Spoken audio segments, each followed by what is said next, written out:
চারবারের বিশ্ব champion Italy একসময় যাদের আধিপত্য ছিল পুরো ফুটবল বিশ্বে, কিন্তু সেই সোনালী অতীত এখন যেন শুধুই ইতিহাস। টানা 3 বিশ্বকাপ থেকে বাদ পড়ে ইতিমধ্যে ইতিহাস ছুঁয়েছে দলটি। 2026 বিশ্বকাপেও কেবল দর্শক হয়েই থাকতে হয়েছে আজুরিদের। অন্যদিকে মাঠের এই ভরাডুবির পর এবার নতুন সংকটে পড়েছে ইতালির ফুটবল প্রশাসন। 18টি আসরে অংশ নেওয়া এবং 4বারের ট্রফি জয়ী ইটালির ফুটবল ইতিহাস যেন নতুন সংকটে।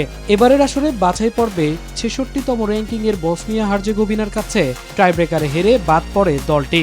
এবারের আসরে বাছাই পর্বে বসনিয়া হার্জেগোভিনার কাছে টাইব্রেকারে হেরে বাদ পড়ে দলটি। সাবেক চ্যাম্পিয়নদের মধ্যে ইতালি প্রথম দল যারা টানা 3 আসরে অনুপস্থিত। এপির প্রতিবেদন অনুযায়ী এই ধারাবাহিক ব্যর্থতার নেপথ্যে মূল কারণ তারকা ফুটবলারের অভাব। 2006 সালের মতো দেল পিয়েরোর সমকক্ষ ফুটবলার বর্তমানে স্কোয়াডে নেই। পাশাপাশি ঝিমিয়ে পড়েছে সিরিয়া।